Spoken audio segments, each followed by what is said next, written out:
Je ne l'ai pas choisi. On m'a demandé de prêcher sur le rôle des diacres. Alors, c'était pas... Fait que diacre, ça vient du mot grec diakonos, ce qui veut dire serviteur. Fait qu'en gros, un diacre, c'est que... J'arrête pas de dire diacre parce que je viens de la... Faut pas que vous offensez avec ça. Je vais essayer de me contrôler. Diacre. Donc, les diacres, c'est des personnes désignées par l'Église pour servir. Voilà, c'est fini. Je vais repartir chez vous.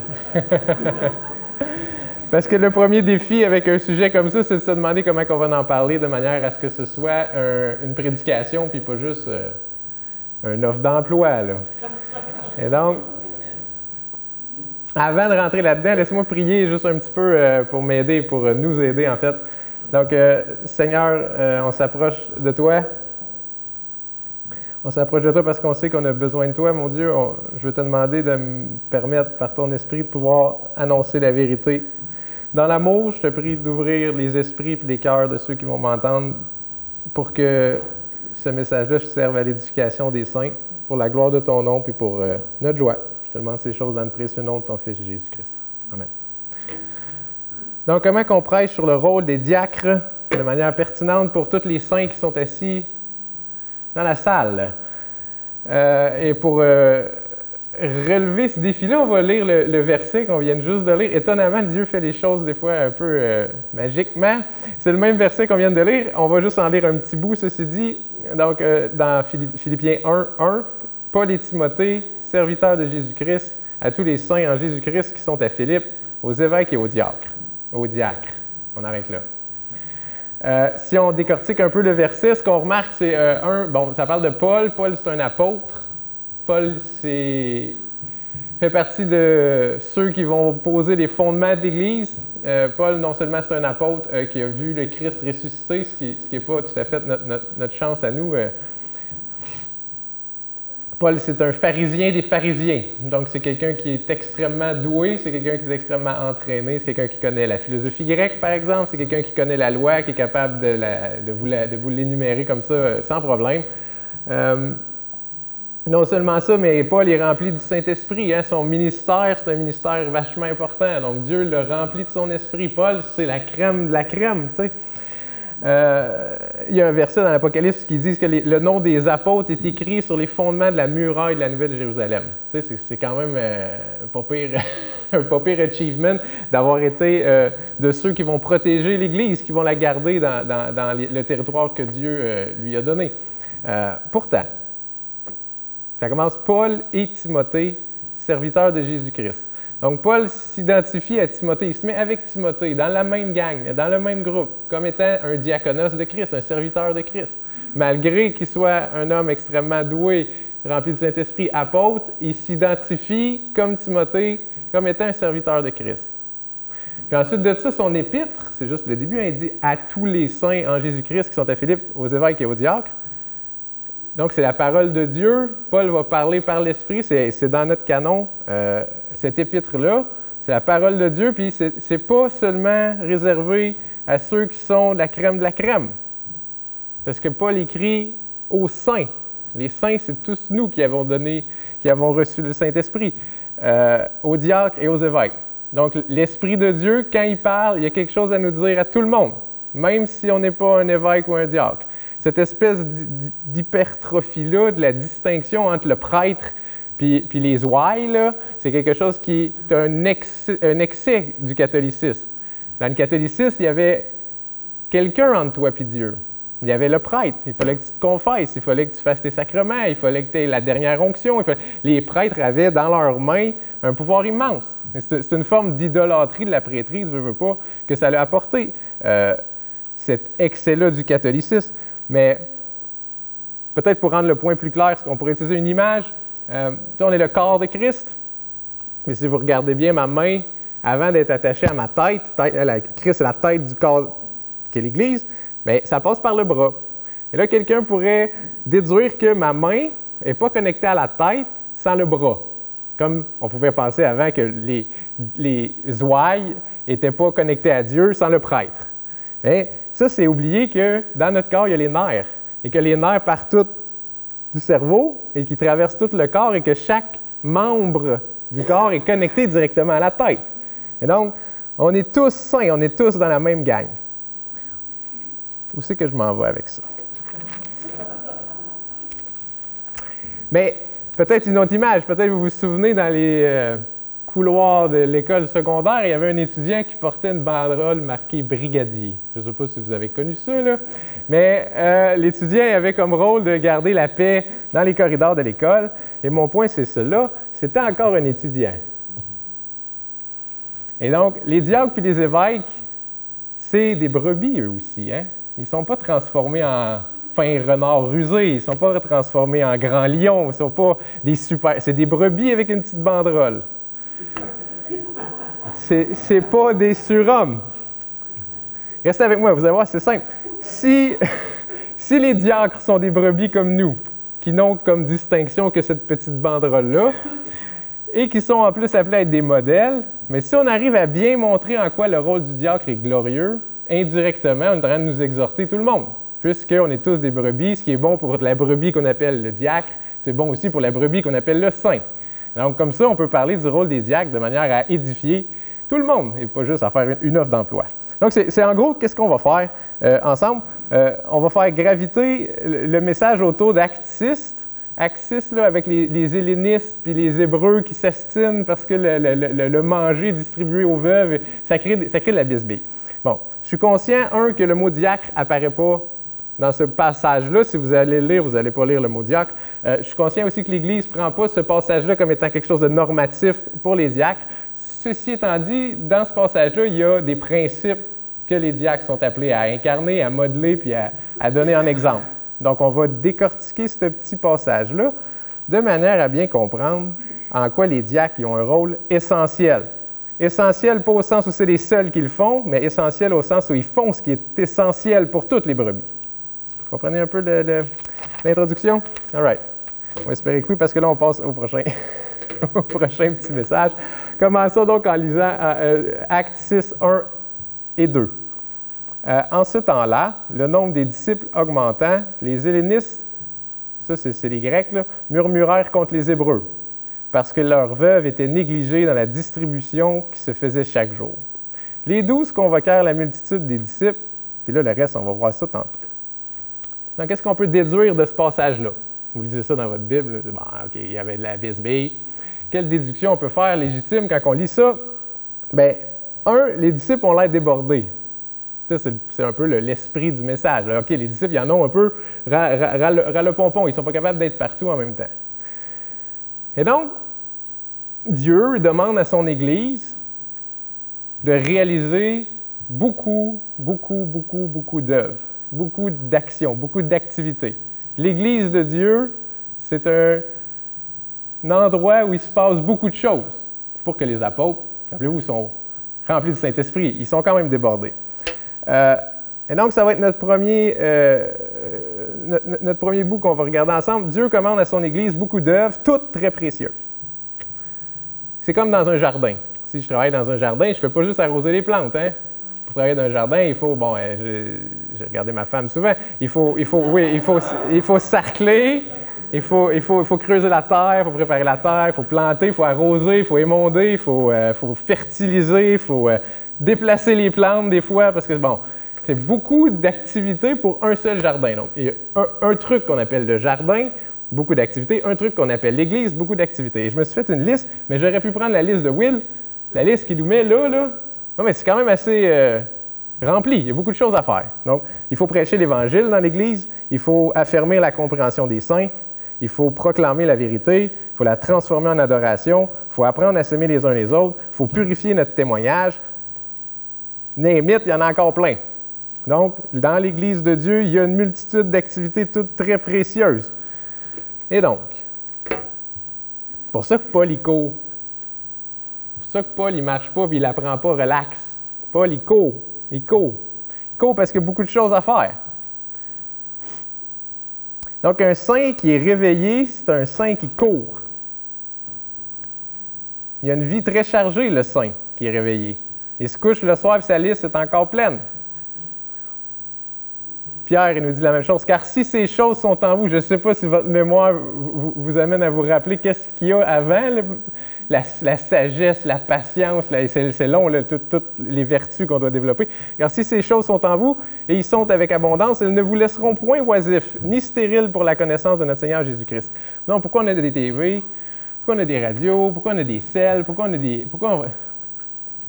On n'est pas censé être constamment en train de faire comme l'apôtre Paul puis de se démener pour que l'Évangile fleurisse, pour que nous-mêmes, nous soyons tellement jolis, tellement...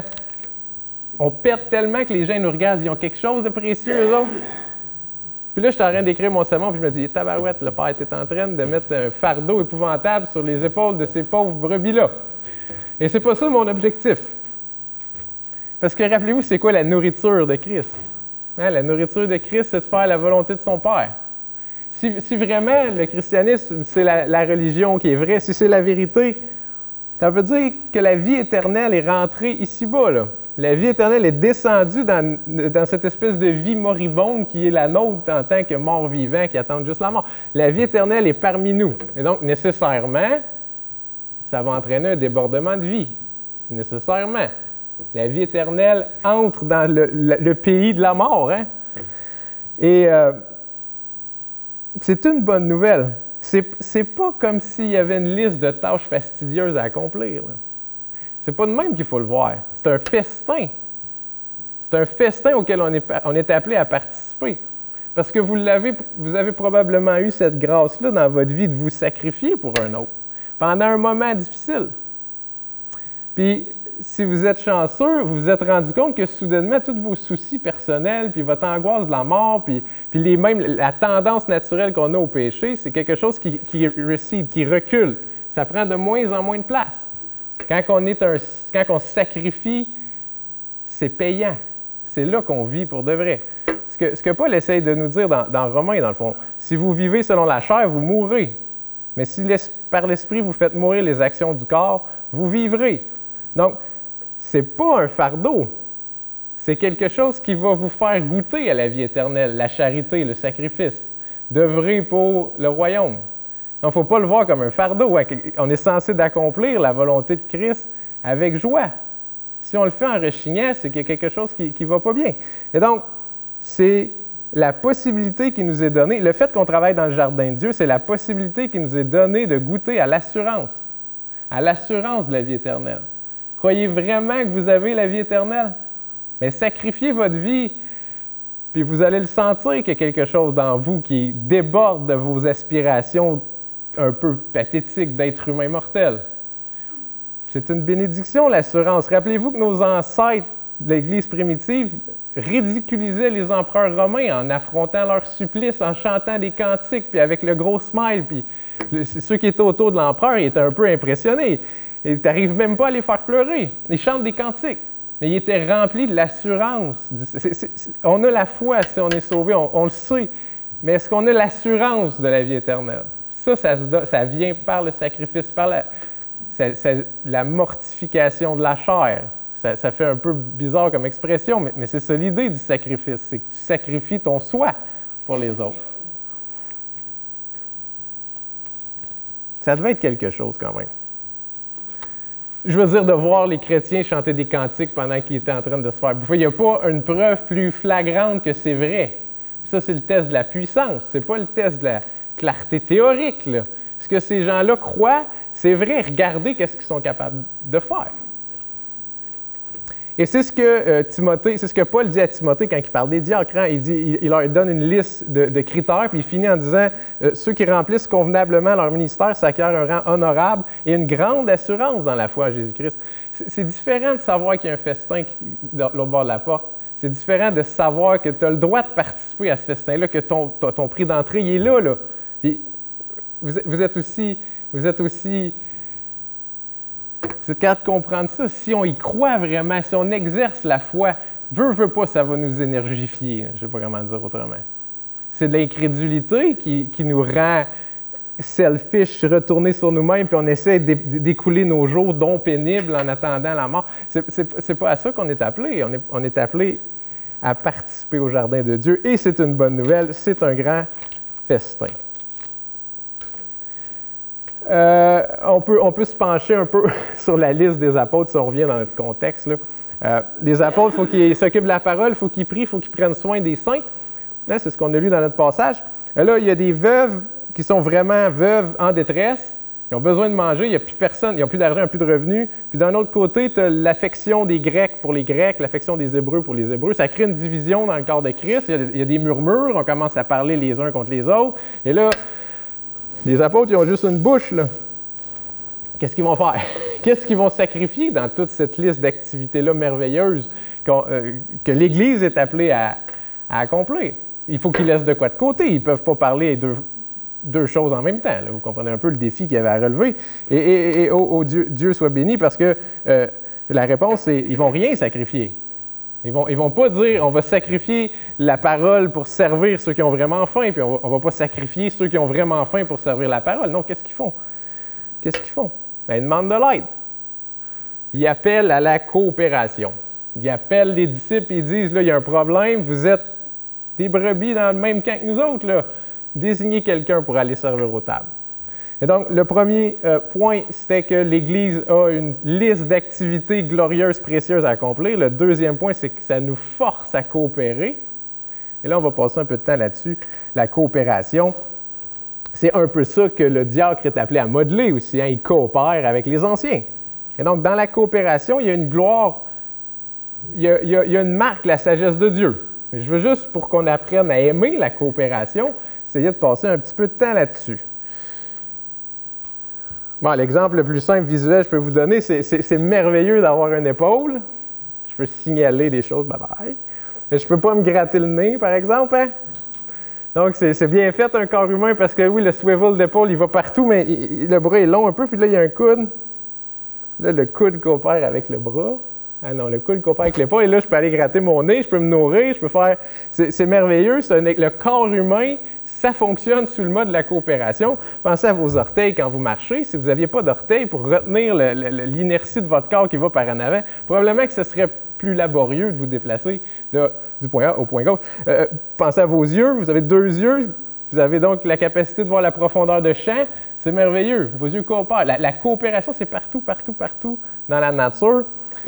C'est partout aussi dans l'Église. Hein, si on se rappelle ce que Paul dit aux Éphésiens, c'est de lui, de Christ, et grâce à tous les liens de son assistance, que tout le corps, bien coordonné, formant un solide assemblage, tire son accroissement selon la force qui convient à chacune de ses parties et s'édifie lui-même dans la charité.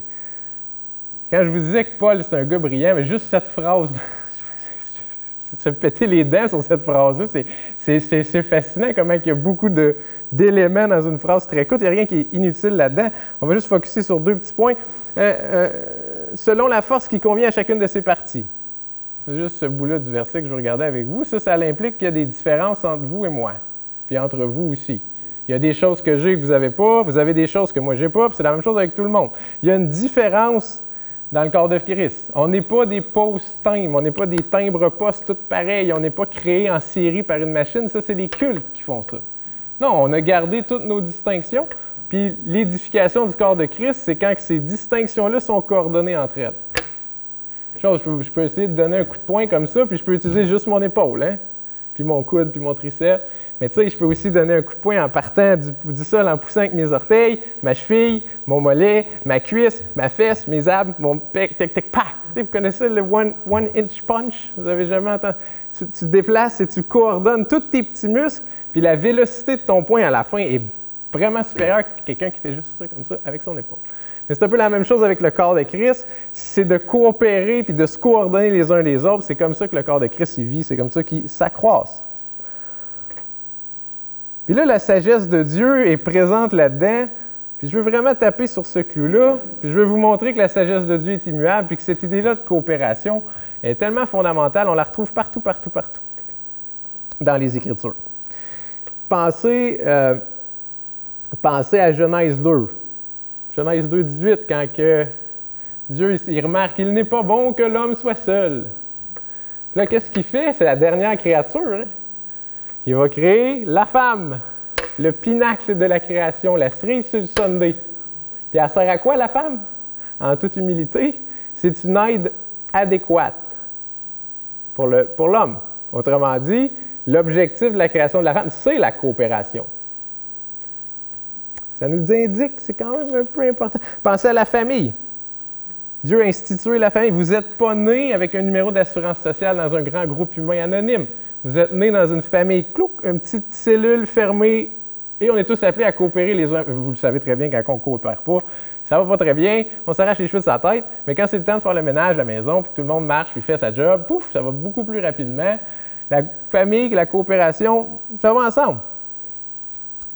Pensez à Jéthro, c'était-tu le beau-père ou l'oncle de Moïse? Vous m'excuserez, j'ai oublié. Donc, le beau-père, merci. Donc, le beau-père de Moïse, un jour, va voir Moïse, il dit là, Moïse, tu as l'air d'être en dépression, puis tu shakes de même, il y a quoi qui ne marche pas, tu devrais déléguer un petit peu. Hein, vous vous rappelez, Moïse, Jéthro va dire à Moïse, fais des chefs de 1000, des chefs de 100, des chefs de 50, des chefs de 10. Comme ça, tout le monde va coopérer à la bonne marche du peuple d'Israël. Donc, c'est une autre trace de coopération. Rappelez-vous la sagesse de David, il s'entoure de vaillants hommes. C'est pas un Achille, David. C'est un héros entouré d'autres héros. Il veut être entouré d'hommes vaillants. Coopération. Pensez à quand il meurt dans, je pense que c'est 1 Chronique 20. Je l'ai écrit, je ne vais pas faire comme si j'avais la mémoire pour me souvenir de ça. 1 Chronique 23, chapitre 23 à 27. Là, David va mourir, puis on voit comment il organise le royaume. Hein, qu'est-ce qu'il fait? Il sépare la... Vive les notes. Il va séparer le service du temple. Il va avoir les portiers, il va avoir les chantres, il va avoir les sacrificateurs, il va avoir les lévites. Il sépare la fonction du temple dans plusieurs factions qui auront à coopérer. Après ça, il sépare le gouvernement. C'est pas lui qui va tout gérer. Non, il va y avoir des gens qui vont l'aider à gouverner. Il va séparer le contrôle de l'armée aussi. Donc, dans sa tête, quand David pense au royaume d'Israël, la coopération, elle a le dos large, elle est très, très, très, très importante. Coopération que les diacres sont appelés à modeler. Rappelez-vous, c'est ça le lien ici. Rappelez-vous Jésus qui envoie les apôtres 2 par 2. Remplis du Saint-Esprit, allez-y 2 par 2 pareil. Parce que s'il y en a un qui tombe, il y en a un autre qui va pouvoir le relever. Si vous avez froid, vous allez pouvoir vous réchauffer. Puis la corde à trois brins est beaucoup plus solide que la corde du sol. Hein? Vous savez, je ne sais pas si vous vous souvenez un peu du proverbe. À 2, ça va mieux. C'est vraiment fondamental, la coopération. Pensez-y, notre Dieu est trinitaire. L'unité de notre Dieu, ce n'est pas l'unité d'une personne. L'unité de notre Dieu, c'est 3 personnes qui coopèrent. Cette coopération-là est immuable, est éternelle. L'unité de Dieu, c'est une unité qui est dynamique, c'est une unité qui est éthique, c'est une unité qui est morale. Ce n'est pas une personne, c'est 3 personnes. La coopération, c'est au cœur même de la Trinité. C'est ce qui fait l'unité de Dieu.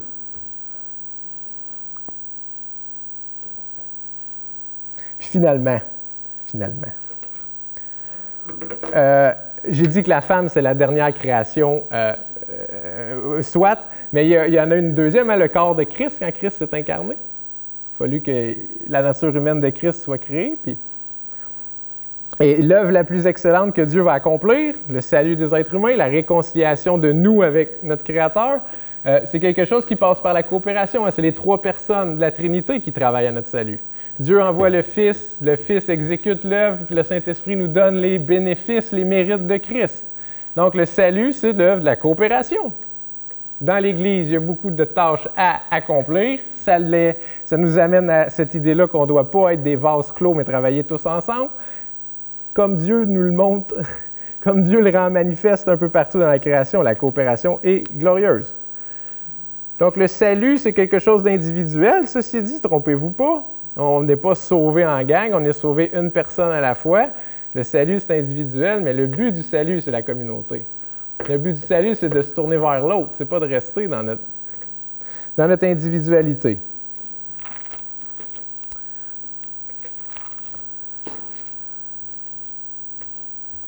Bon, bien, la coopération, c'est important, c'était ça le point.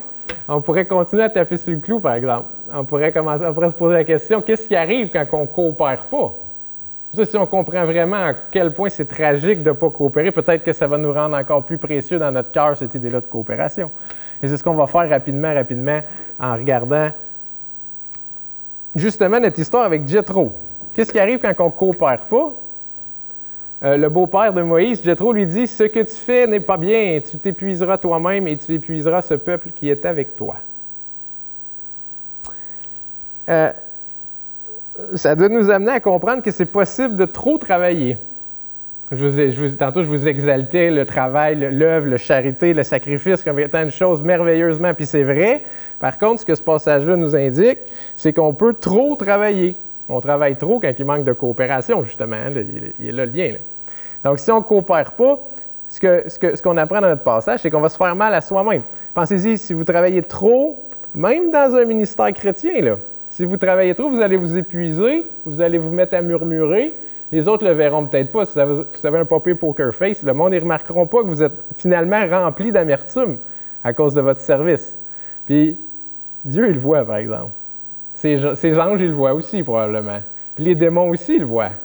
Donc, le service pour le service, puis créer de l'amertume dans notre cœur parce qu'on veut tellement travailler, c'est un manque de sagesse. Ça rend la chose ridicule du point de vue du spirituel. Comme je vous dis, on peut le cacher, ça. C'est toujours possible de le cacher. Le deuxième problème, quand on essaie de trop travailler ou qu'on manque de coopération, c'est qu'on va négliger ce qui est prioritaire. Quand on est seul à accomplir une tâche extrêmement fastidieuse, ça se peut qu'on finisse que par négliger la prière ou la parole. Puis là, on est en train de croire un peu naïvement dans notre tête que parce que j'ai bu beaucoup d'eau aujourd'hui, je ne suis pas obligé de manger. Pas obligé de dormir, j'ai bu plein d'eau. Donc, c'est d'arriver à croire qu'on peut, parce qu'on s'est adonné beaucoup à quelque chose, négliger les autres choses qui sont essentielles. C'est de la folie, ça. C'est de la folie. C'est important, la coopération dans l'Église, pour pas que ce genre de situation-là arrive. Donc, ça ne fait pas juste mal à la personne qui travaille trop, ça fait aussi mal aux autres.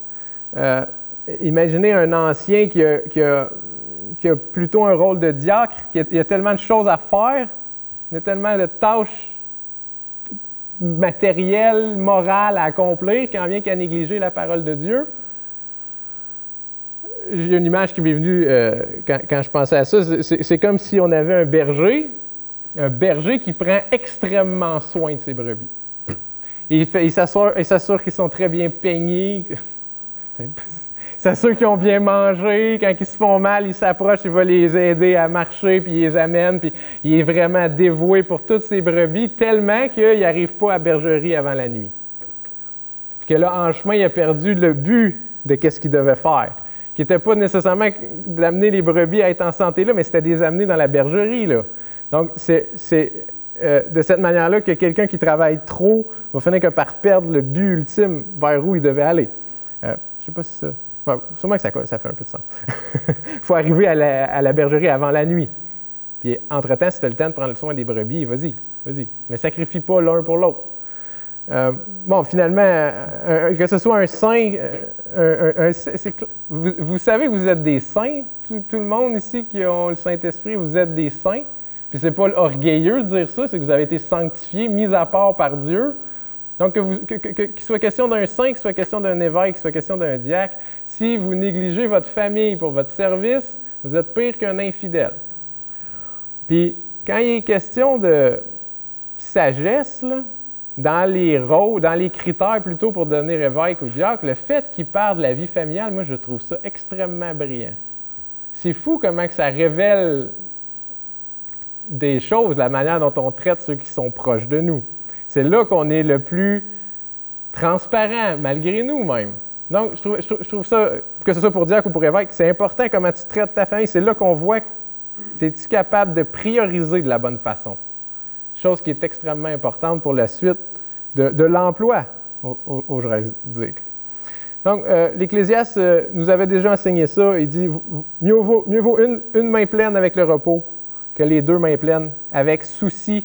Hein, c'est traduit travail, mais c'est souci avec souci et poursuite du vent. Si on ne coopère pas, on travaille mal, finalement, ça ne donne rien ce qu'on fait. La coopération. C'est donc un aspect glorieux, bénéfique, qui doit exister dans l'Église. Ce qui nous amène à notre prochain point. Hein? Les apôtres étaient débordés, ça nous a appris qu'il y a plein d'activités, qu'il faut coopérer. Puis là, ça continue comme ça. Et les disciples, les apôtres plutôt, disent « C'est pourquoi, frères, choisissez parmi vous 7 hommes de qui l'on rende un bon témoignage, qui soit plein d'Esprit Saint et de sagesse, et que nous chargerons de cet emploi. » Donc, il y a plein de choses à déduire de ce petit passage-là. Un, les diacres, ce n'est pas des pecnos, ce n'est pas les enfants dans la foi chambranlants. Ceux qui sont appelés à servir aux tables, ça leur prend quand même pas pire pédigré. Ce qui nous amène à une déduction, me semble légitime. L'œuvre, le rôle des diacres, c'est un rôle important. On confie ça à des hommes importants. Très mal dit. On confie ça à des hommes qui sont doués, par la grâce de Dieu, de talents qui sont importants. Voilà, ça c'est mieux dit. C'est normal, hein? Je trouve que Jacques il nous aide à comprendre pourquoi le diaconat, puis le service en général, c'est extrêmement important dans la vie de l'Église, dans la vie du saint. Hein? Jacques il dit, si un frère ou une sœur sont nus et manquent de la nourriture de chaque jour et que l'un d'entre vous leur dise, allez en paix, chauffez-vous et rassasiez-vous, et que vous ne leur donniez pas ce qui est nécessaire au corps, à quoi cela sert-il? Blablabla, blablabla, blablabla. Le christianisme, ça pourrait être juste du beau blabla. Si ça ne finit pas dans la charité puis dans le service, c'est du gros blabla. Et donc, l'idée que les diacres, c'est des personnes quand même assez douées auxquelles on va donner une tâche de service, ça nous apprend que le christianisme, c'est pas juste un enseignement, c'est pas juste une théorie, c'est pas juste une explication du monde. C'est plus qu'une théorie, c'est plus qu'une explication du monde. C'est la meilleure explication du monde. On peut peut-être commencer par là. Parce que si vous vous tournez vers des théories plutôt matérialistes ou naturalistes, comme la théorie de l'évolution, je m'excuse, vous êtes le fruit partiel de sélection du hasard. Il n'y a pas de plan de match, il n'y a pas de but à l'existence. On est aussi des animaux qui sont mus par la faim, par la soif, name it, le reste.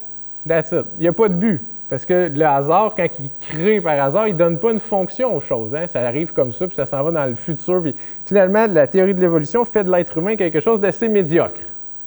Et elle a raison en partie, au sens où vous le savez comment on peut tous être médiocres.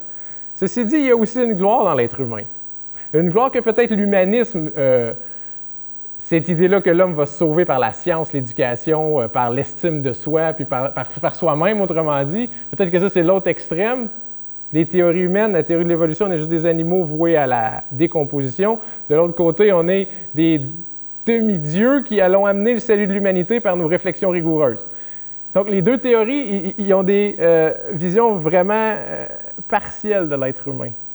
Il y en a une qui acquiesce sa bassesse, il y en a une qui acquiesce sa gloire, ou appelons ça sa gloire. Puis il y a juste dans le christianisme qu'on comprend qu'on est à la fois des petites merdes puis qu'on est à la fois extrêmement précieux. Parce qu'on est des pécheurs et que Dieu nous a sauvés par sa grâce.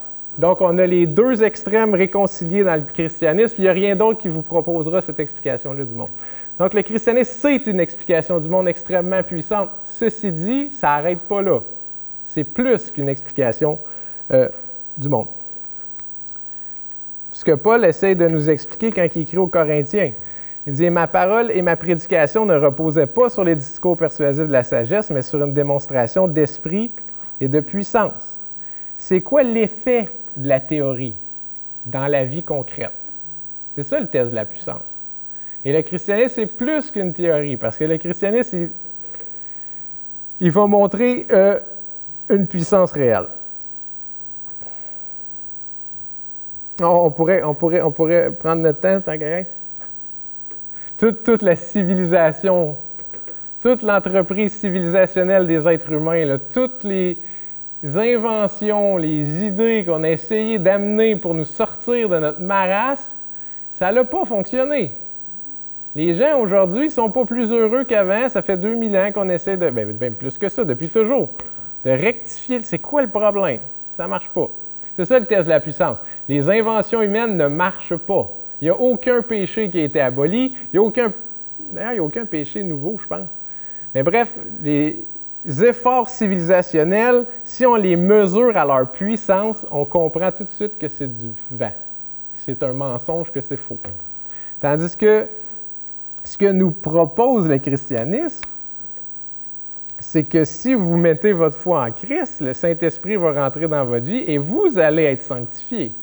Autrement dit, ça se mesure à la puissance, à ce qui se passe dans la vie concrète. Ce n'est pas juste du blabla. C'est pour ça que Christ, quand il s'en va, il nous dit « À ceux-ci, tous connaîtront que vous êtes mes disciples quand vous allez vous aimer les uns les autres. » Pas juste en parole, mais en acte. C'est là qu'on voit que le christianisme est non seulement une explication théorique vraiment puissante, mais en plus de ça, ça découle sur des résultats qui sont concrets. L'abolition de l'esclavage, par exemple. William Wilberforce, c'est un chrétien qui a patenté ça dans sa tête. L'école gratis, la loi sur les pauvres, tous les progrès, beaucoup de progrès sociaux ont été faits par des gens qui étaient foncièrement chrétiens, qui avaient à cœur la charité. Donc, en étant des serviteurs, c'est ce que nous rappellent les diacres. La vérité produit la charité. Il faut qu'il y ait des diacres. C'est un rappel que le christianisme, ce n'est pas juste du blabla, mais que c'est censé se transformer en action. En action. Et ceux qui font ces actions-là sont censés se réjouir de les faire. Bon. Une petite question temporaire. Là. Si le rôle des diacres, comme je le dis, c'est le rôle de tous, pourquoi il faut les nommer? C'est le point, c'est qu'on est tous des brebis. Tout le monde ici, quand vous allez être charitable, vous allez goûter à la vie éternelle. Donc, pourquoi les diacres? Pourquoi est-ce qu'on prend le temps de nommer des gens? La question, elle me semblait légitime, donc on va faire un petit détour, puis on va regarder ça vite, vite. Le diacre, il prend publiquement le rôle de serviteur, devant public. Et moi, ça a été long dans ma vie avant que je comprenne qu'est-ce que ça changeait, ça.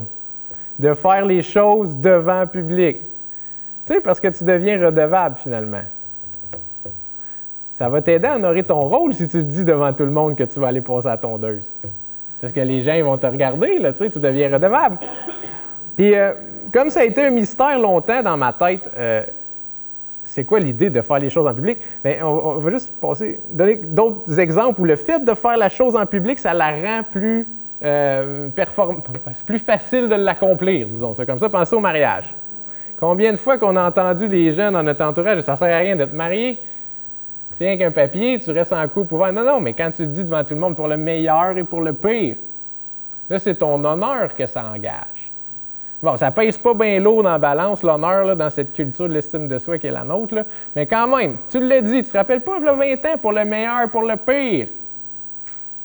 Donc, tu es redevable. C'est le regard des autres qui fait ça, là. C'est que les autres, ils t'ont vu le dire. Puis si tu te rétractes, tu as de l'air d'un fou. Puis ça fait partie de la grâce de Dieu. Il sait comment on est instable, comment nos cœurs changent, comment on peut, d'une journée à l'autre, à cause d'un problème de digestion, changer complètement nos projets. Mais le fait de faire les choses en public, ça nous met des espèces de barrières qui rend plus difficile de dévier de ce qu'on s'était promis de faire. Parce que c'est vrai dans le baptême aussi. Ça a été long avant que j'allume. De le professer devant d'autres personnes, malgré que ça se soit passé tout seul dans ta chambre, de le professer devant d'autres, tu deviens redevable. Il y a des gens qui t'écoutent, puis ça met comme une espèce de safeguard. Même chose quand tu confesses un péché à quelqu'un concrètement. Quand tu dis à une autre personne un péché que tu as fait, ça va être beaucoup plus efficace. Ça va rajouter à la grâce qu'il y a dans la confession que tu pourrais avoir juste entre tes deux oreilles, puis le confesser à Dieu. Quand l'autre, il te regarde, là, ça va, je crois, rendre cette confession-là plus efficace. C'est d'ailleurs la raison pour laquelle les apôtres ne disent pas que quelqu'un le fasse. Ça nous prend du monde pour servir aux tables, que quelqu'un le fasse. Ah oui, levez-vous, là, le Saint-Esprit, allez, il va tout marcher tout seul, que quelqu'un le fasse. Non, les apôtres, ils se rappelaient dans le livre des Juges. Dans ce temps-là, chacun faisait ce qui lui semblait bon. Donc, quand on désigne des gens concrètement, c'est ce qu'on veut éviter. Une espèce de pensée magique que l'Esprit va tout nous diriger. Non. Je pense que les apôtres ont raison de dire, choisissez parmi vous quelqu'un pour le faire. Désignez-le, intentionnellement. Et donc, l'Église, c'est pas appelé à une espèce de désordonnant... C'est pas appelé à croire que l'Esprit va tout régler, bien que l'Esprit règle tout, là, mais c'est pas là-dessus qu'on doit s'accoter. Il faut être intentionnel, il faut désigner des gens concrets, il faut dresser des listes. Ça m'a fasciné, ça, quand il y a un prédicateur qui a attiré l'attention là-dessus. Les églises primitives avaient des listes avec des noms de gens qui avaient des besoins. Mais tu sais, c'est brillant, non? Parce que là, ça devient concret. Là, puis là, tu te dis, OK, on en a 32. Bon, mais à 32, si on veut être raisonnable, ça nous prend au moins 5-6 personnes. Là. Tu sais, ça devient comme défini, intentionnel, clair. Des listes de dons, Matthieu, il avait proposé une belle idée. Arrêtez de chercher des dons qui vont vous descendre du ciel magiquement. Vous avez tous des dons. Vous êtes tous différents. Vous avez tous quelque chose de particulier à contribuer. On devrait avoir une liste de dons comme ça. Là, tu as la liste des besoins, tu as la liste des dons. Je ne sais pas si c'est l'ancien ou le diacre qui va faire ça, mais là, après ça, tu te dis, bon, on ne va pas en échapper. C'est ce qui arrive s'il n'y a pas de liste, c'est qu'on oublie tellement. Mais là, en étant intentionnel puis administrateur un peu, là, ça devient, je pense, un aide à la charité. Ça devient une espèce de catalyseur de charité. Le fait de désigner des gens, de désigner des postes. Ce que je crois, Paul essaie de nous apprendre en Romains 16, quand il parle de Phébé, je ne sais pas comment dire son nom. Donc, je vous recommande Phébé, notre sœur, qui est diaconesse de l'Église de Chancré, afin que vous la receviez en notre Seigneur d'une manière digne des saints et que vous l'assistiez dans les choses où elle aurait besoin de vous, car elle a donné en aide. Elle a donné de l'aide à plusieurs, à moi-même. Autrement dit, elle va savoir quoi faire avec vos dons. Allez la voir, puis soyez disponible, elle va vous dispatcher. Elle l'a montré, c'est ce qu'elle fait. Elle gère les dons puis les besoins. Je pense que c'est un aspect, là, je ne veux pas me rentrer dans ces arguties-là de c'est qui doit le faire exactement, mais il me semble que ça doit être fait. Puis le rôle des diacres, le fait qu'ils soient nommés, il me semble que c'est une grâce de Dieu dont on ne devrait pas se priver. Il nous reste un point, les amis. Je ne sais pas quand voir l'heure comme d'habitude. Donc, l'Église, c'est la vie éternelle sur terre. Conséquence, il y a une multitude d'activités débordantes qui devraient nous occuper. Conséquence, la coopération, c'est quelque chose dont on ne peut pas se passer. Finalement, le christianisme, son fruit, c'est la charité. Il faut se servir concrètement, moralement, dans les biens matériels. Mais le christianisme, c'est plus que la charité. Je pense qu'on peut apprendre ça dans notre passage aujourd'hui. Mais avant de passer au passage, rappelez-vous que les épîtres, ce n'est pas juste des exhortations. Parents, père, n'irritez pas vos enfants. Enfants, obéissez à vos parents. Femme, écoute ton mari. Mari, sacrifie-toi pour ta femme. Esclaves, respectez vos maîtres. Ça pourrait être juste ça, les épîtres. Si le christianisme, c'est la charité, on aurait juste besoin d'exhortation. On aurait juste besoin de se mettre à l'action. Puis on serait tous des bons chrétiens.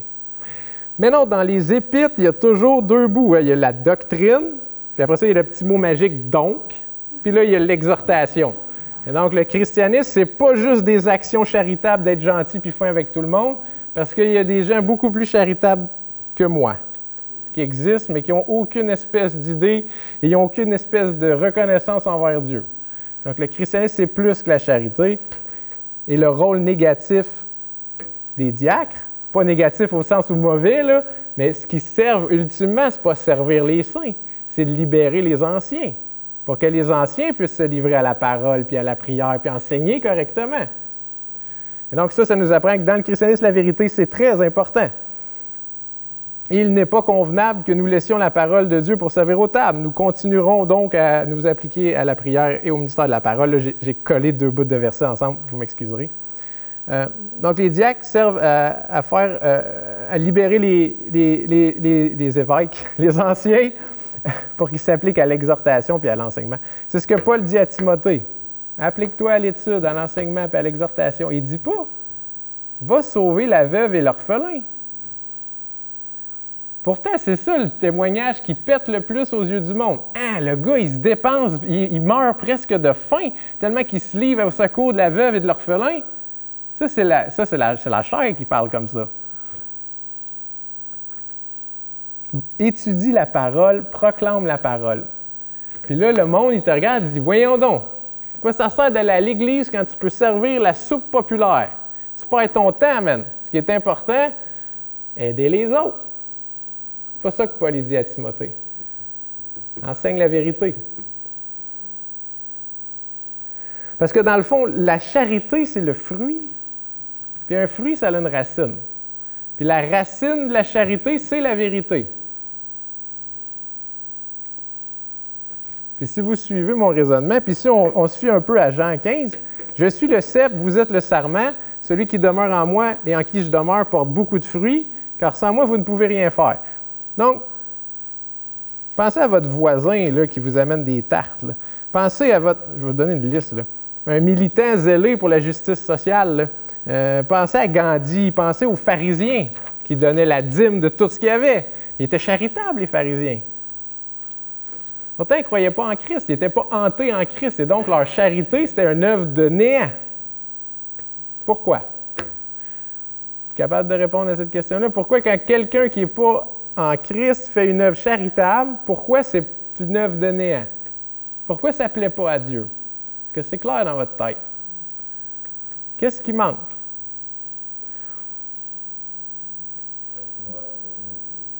Voilà.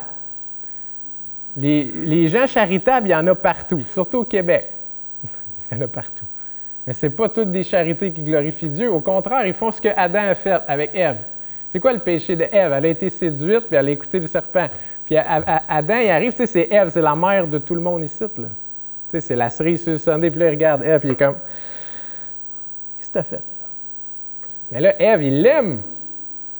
Il l'aime, Ève. Fait que qu'est-ce qu'il a fait en prenant la pomme? Ben, il a préféré Ève à Dieu. Ce qu'on appelle un péché de complaisance.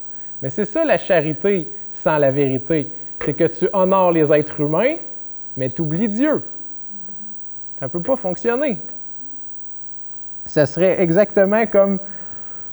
Non, tout ce lien-là, on va laisser faire ça. C'est un amour désordonné, la charité, qui n'est pas coordonnée avec Christ, qui n'est pas une reconnaissance au sacrifice que Christ a fait pour toi. Il manque un bout. Et donc, une Église extrêmement impliquée dans le monde autour, là, qui ferait des... Tout le monde ici, on mange juste des pois chiches pendant 3 mois, on ramasse de l'argent, puis on va régler la pauvreté dans Saint-Angèle. Je vous le dis qu'on passe à la TV. Puis le monde, il va être de même.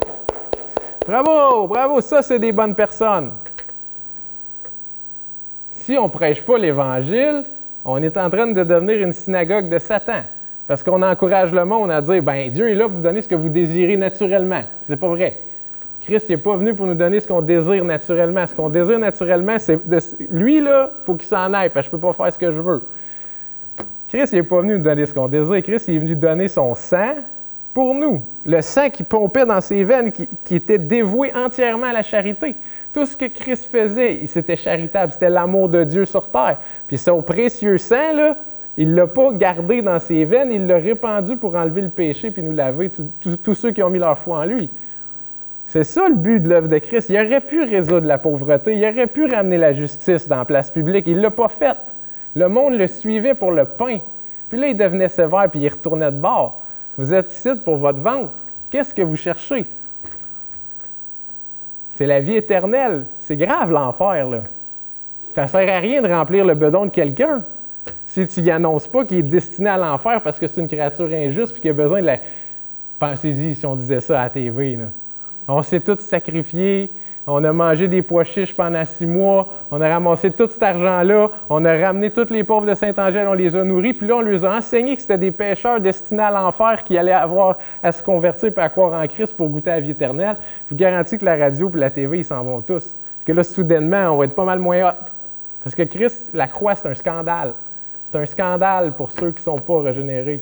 Ce n'est pas censé de terminer donc dans la charité.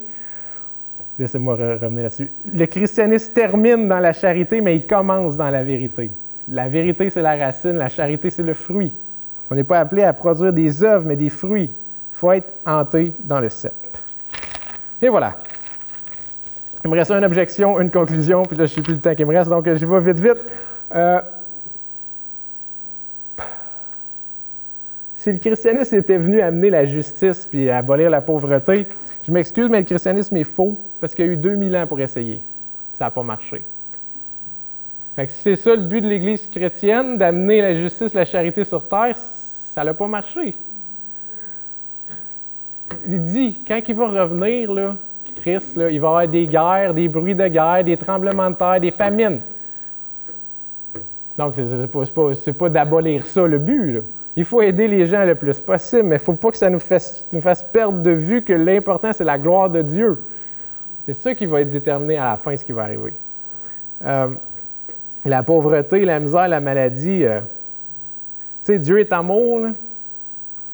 Parce que c'est souvent là-dessus qu'on ne va pas à l'église, va servir la soupe populaire. Dieu est amour, Dieu, il veut que tu aimes les gens. Oui, mais Dieu est amour, mais l'amour, c'est pas Dieu. Ça, c'est de l'idolâtrie. L'amour, c'est pas Dieu. Dieu est amour, mais Dieu est saint. Dieu, il est juste. Dieu, il est pur. C'est ça qui fait que l'amour qu'il nous propose, c'est un amour qui est vivifiant. C'est pas un amour gratuit, gentil, de vieillard sénile qui dit « c'est pas grave, mon petit gars, on va mettre ça en dessous du tapis, puis continue, puis voilà 20$. » Dieu est saint. Dieu il est 3 fois saint. Et oui, Dieu est amour, mais il est saint, il ne faut pas l'oublier.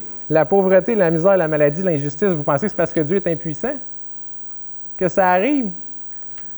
Mais non, c'est la justice de Dieu puis sa patience. C'est ça qu'on vit dans le monde présentement. Dieu, on est tous destinés à la mort, on a tous péché, mais Dieu il est patient pour que son Église elle se construise. Là. Puis là, présentement, c'est mieux être vivant dans l'injustice puis la misère qu'être mort. Vaut mieux un chien vivant qu'un lion mort.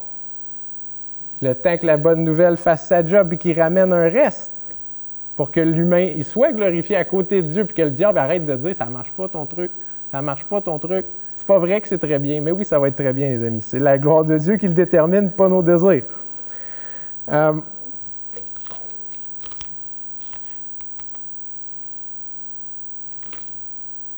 Donc, le but de l'Église, c'est proclamer l'Évangile. La charité des saints, c'est la preuve que l'Évangile est vrai.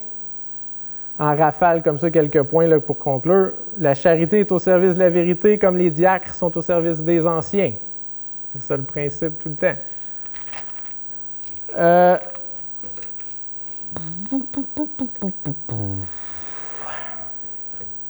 Je voulais trouver une façon de le dire que ça marche pour tout le monde, c'est-à-dire que je ne parle pas juste aux diacres, là, ce que j'essaie de faire depuis le départ, mais se sanctifier, devenir charitable dans le christianisme, ce n'est pas s'efforcer de le faire.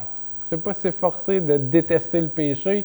Devenir charitable, c'est aimer de plus en plus Dieu, dans la manière qu'il s'est révélé par son Fils. C'est comme ça qu'on va pousser des fruits. C'est comme ça qu'on va développer l'assurance. La justification par la foi, le fait qu'on reconnaît que Dieu nous a sauvés à ses frais pour la vie éternelle, la justification par la foi, c'est la racine de la sanctification. On ne peut pas les séparer, les deux. La charité, si vous préférez.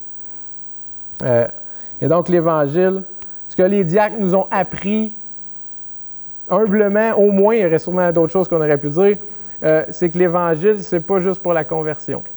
C'est pas juste au début de ta vie chrétienne que tu as besoin de l'Évangile. L'Évangile, tu en as besoin à tous les jours parce qu'on pêche à tous les jours. Et donc, l'Évangile, c'est Christ qui dit « Je suis le pain vivant qui est descendu du ciel ». C'est du pain pour te nourrir. Ça t'enlève la faim, ça l'enlève ton péché. Mais c'est un pain vivant. Ça te rend vivant pour quelque chose. Ça t'amène au-delà de ce que tu étais avant. Il n'a pas envoyé son Fils pour qu'on redevienne comme on était. Il a envoyé son Fils pour qu'on soit les bien-aimés de Dieu. C'est positif, l'Évangile. Ce n'est pas juste pour nous enlever le péché, mais c'est pour nous rendre capables de participer à la gloire de Dieu. Chose qu'on voit aussi dans le passage en Jean où il dit « Celui qui boira de l'eau que je lui donnerai n'aura jamais soif. » Donc, l'eau qu'il donne, ça enlève la soif, ça enlève le péché. Et l'eau que je lui donnerai deviendra en lui une source d'eau qui jaillira jusque dans la vie éternelle. Ça, c'est la charité. C'est la sanctification qui suit le salut. Et donc, voilà, j'espère que j'ai réussi à parler du rôle des diacres de manière à trouver une façon de faire apparaître dans vos têtes la gloire qui existe dans la religion chrétienne. Maintenant, il me reste juste à vous laisser avec une commission et une bénédiction. Mais là, vous devriez commencer à comprendre que toutes les bénédictions sont des commissions et que toutes les commissions sont des bénédictions. Si j'ai bien fait mon message, on ne peut pas les séparer, ça va ensemble. Donc, on va lire Jean 15 à 16 ensemble pour terminer. Christ il dit « Je ne vous appelle plus diaconos, je ne vous appelle plus serviteur, parce que le serviteur ne sait pas ce que fait son maître. Mais je vous ai appelé ami, parce que je vous ai fait connaître tout ce que j'ai appris, la vérité. Ce n'est pas vous qui m'avez choisi, mais moi. Je vous ai choisi et je vous ai établi afin que vous alliez et que vous portiez du fruit, et que votre fruit demeure, donc une vraie charité, afin que ce que vous demandez au Père en mon nom, il vous le donne. » Donc, bien-aimés de Dieu, bonne semaine. Il y a un grand festin devant nous. Profitez-en. Amen. Ça fait plaisir.